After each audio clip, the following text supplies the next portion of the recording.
법정스님의 영혼의 모험, 어린 왕자에게 보내는 편지. 어린 왕자, 지금 밖에서는 가랑잎 구르는 소리가 들린다. 창호에 번지는 하오의 햇살이 지극히 선하다.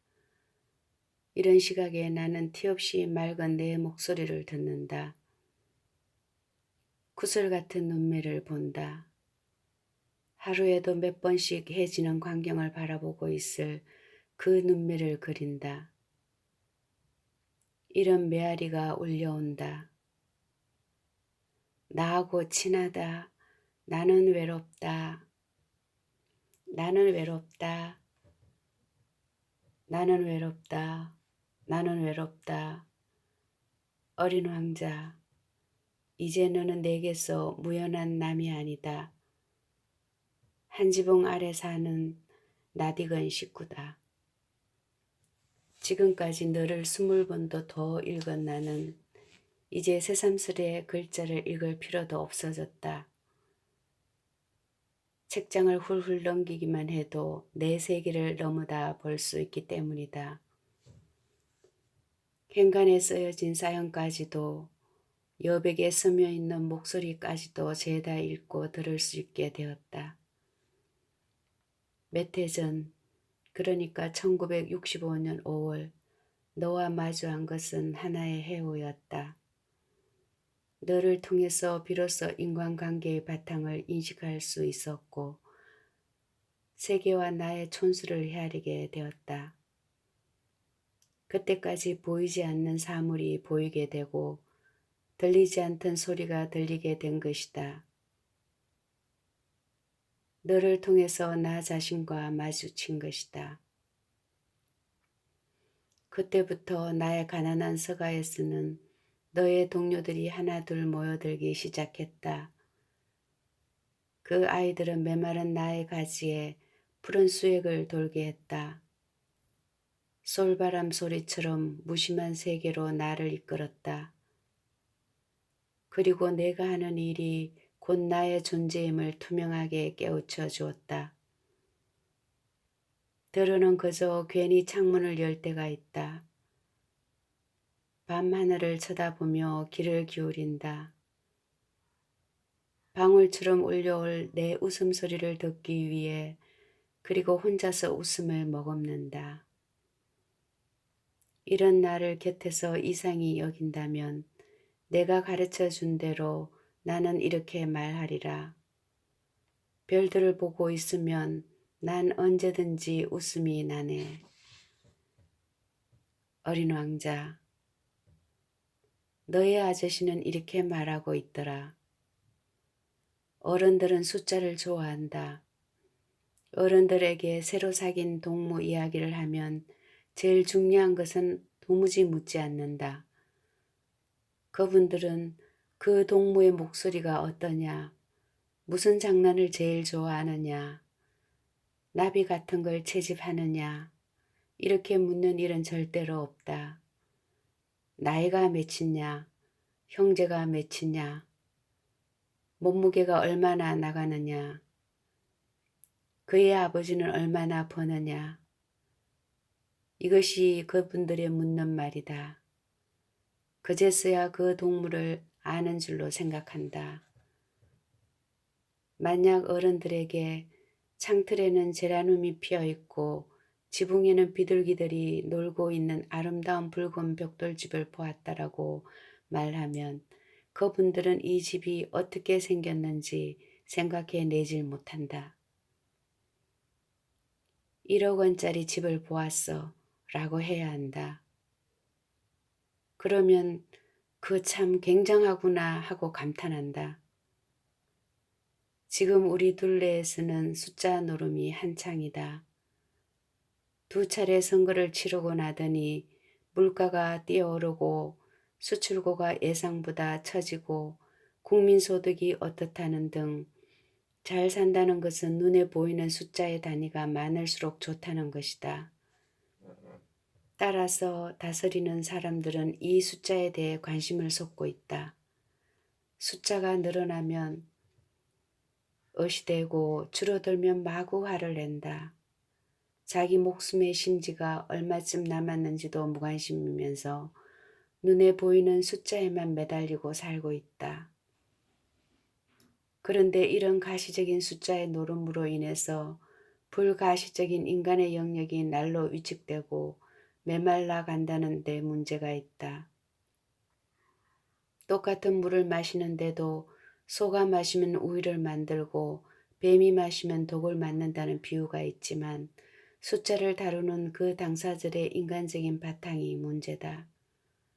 그런데 흔히 내노라 하는 어른들은 인간의 대지를 떠나 둥둥 겉돌면서도 그런 사실조차 모르고 있다.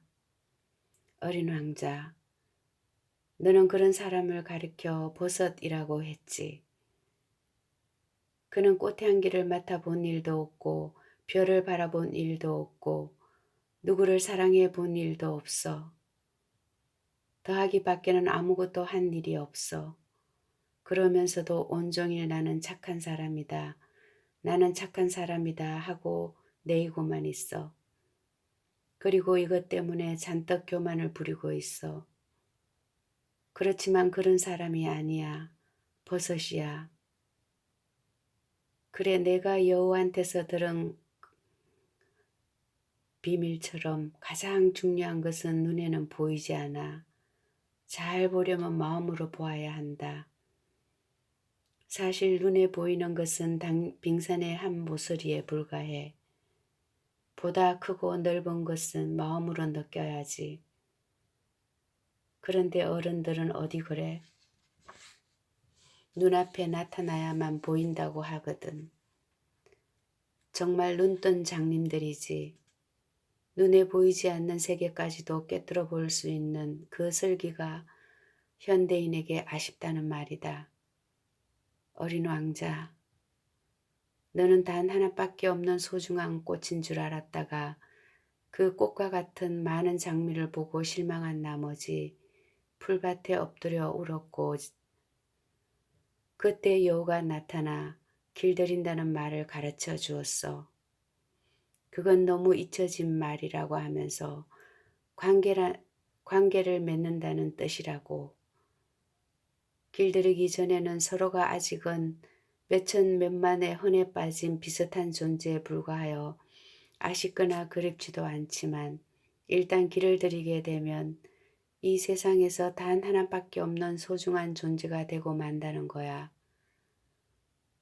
내가 나를 길들이면 내 생활은 해가 돋은 것처럼 환해질 거야. 난 어느 발소리고도 다른 발소리를 알게 될 거야.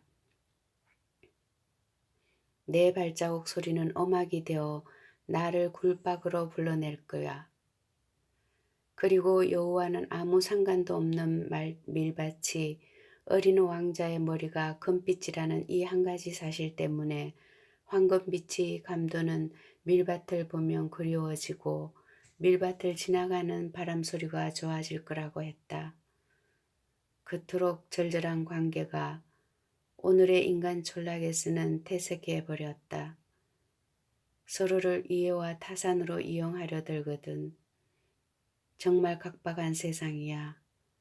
너와 나의 관계가 없어지고 만 거야. 나는 나고 너는 너고 끊어지고 말았어.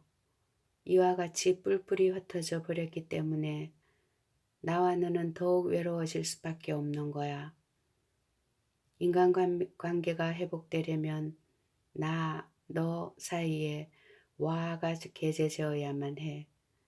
그래야만 우리가 될 수 있어. 다시 내 동무인 여우의 목소리를 들어보자. 사람들은 이제 무얼 알 시간조차 없어지고 말았어. 다 만들어 놓은 물건을 가게에서 사면 되니까. 하지만 친구를 팔아주는 장사꾼이란 없으므로 사람들은 친구가 없게 됐단다.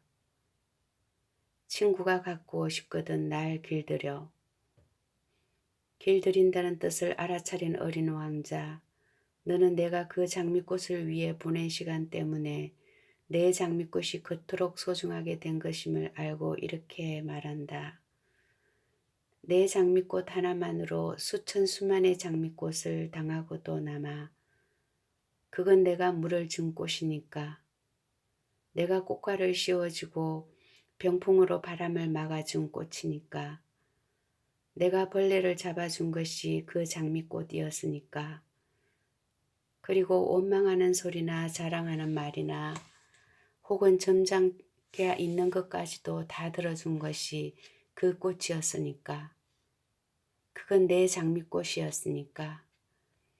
그러면서 자기를 길들인 것에 대해서는 영원히 자기가 책임지게 되는 거라고 했다.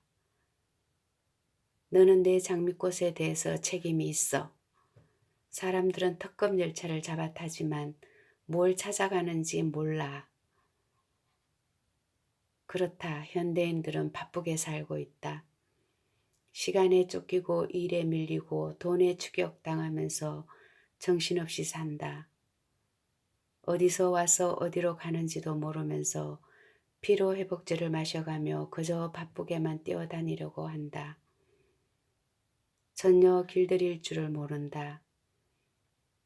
그래서 한정원에 몇천 그루의 꽃을 가꾸면서도 자기네들이 찾는 걸 거기서 얻어내지 못하고 있는 거다. 그것은 단 한 송이의 꽃이나 한 모금의 물에서도 얻어질 수 있는 것인데 너는 또 이렇게 말했지. 그저 아이들만이 자기네들이 찾는 게 무엇인지를 알고 있어. 아이들은 헝겊으로 만든 인형 하나 때문에 시간을 허비하고 그래서 그 인형이 아주 중요한 것이 돼. 그러니까 누가 그걸 뺐으면 우는 거야. 어린 왕자, 너는 죽음을 아무렇지 않게 생각하더구나. 이 육신을 묵은 허물로 비유하면서 죽음을 조금도 두려워하지 않더구나. 생야 일편부운지 사야 일편부운멸. 삶은 한 조각 구름이 일어나는 것이요 죽음은 한 조각 구름이 쓰러지는 것이라고 여기고 있더라. 그렇다. 이 우주의 권한을 넘나드는 사람에겐 죽음 같은 건 아무것도 아니야. 죽음도 삶의 한 과정이니까. 어린 왕자, 너의 실체는 그 무거운 허물 같은 것이 아닐 거야. 그건 낡은 옷이니까. 옷이 낡으면 새 옷으로 갈아입듯이 우리들의 육신도 그럴 거야. 그리고 내가 살던 별나라로 돌아가려면 사실 그 몸뚱이를 가지고 가기에는 거추장스러울 거다. 그건 내버린 묵은 허물 같은 거야. 묵은 허물. 그건 슬프지 않아. 이봐 아저씨, 그건 아늑할 거야. 나도 별들을 쳐다볼래. 모든 별들이 녹슨 도르래 달린 우물이 될 거야. 모든 별들이 내게 물을 마시게 해줄 거야. 어린 왕자, 이제는 너를 길들인 후 내 둘레에 얽힌 이야기를 전하고 싶다. 어린 왕자라는 책을 처음으로 내게 소개해 준 벗은 이 한 가지 사실만으로도 한평생 잊을 수 없는 고마운 벗이다. 너를 대할 때마다 거듭거듭 감사하지 않을 수 없다. 그 벗은 나에게 하나의 운명 같은 것을 만나게 해 주었다. 지금까지 읽은 책도 적지 않지만 너에게서처럼 커다란 감동을 받은 책은 많지 않았다. 그렇기 때문에 내가 나한테는 단순한 책이 아니라 하나의 경전이라고 한데도 조금도 과장이 아닐 것 같아. 누가 나더러 지목으로 된 한두 권의 책을 선택하라면 화엄경과 함께 선뜻 너를 고르겠다. 가까운 친지들에게 어린 왕자를 30권도 넘게 사주었을 것이다. 너를 읽고 좋아하는 사람들한테는 이내 신뢰감과 친화력을 느끼게 된다. 설사 그가 처음 만난 사람이라 할지라도 너를 이해하고 좋아하는 사람이라면 그는 내 벗이 될 수 있어. 내가 아는 프랑스 신부 한 사람과 뉴질랜드 노처녀 하나는 너로 인해서 가까워진 외국인이다. 너를 읽고도 별 감흥이 없어 하는 사람들이 있는데 그런 사람은 나와 치수가 잘 맞지 않는 사람으로 생각하는 거다. 어떤 사람이 나와 친해질 수 있느냐 없느냐는 너를 읽고 난 그 반응으로 능히 짐작할 수 있다는 말이다. 그러니까 너는 사람의 폭을 재는 한계의 자다. 적어도 나에게는. 그리고 내 목소리를 들을 때 나는 누워서 들어. 그래야 내 목소리를 보다 생생하게 들을 수 있기 때문이야. 상상의 날개를 마음껏 펼치고 날아다닐 수 있는 거야. 내 목소리는 들을수록 새롭기만 해. 그건 영원한 영혼의 모험이야. 아, 이토록 내가 나를 흔들고 있는 까닭은 어디에 있는 것일까? 그건 내 영혼이 너무도 아름답고 착하고 조금은 슬프기 때문일 것이다.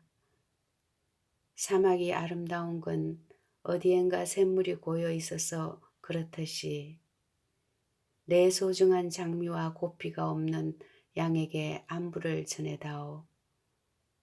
너는 항시 나와 함께 있다. 1971년 글이었습니다.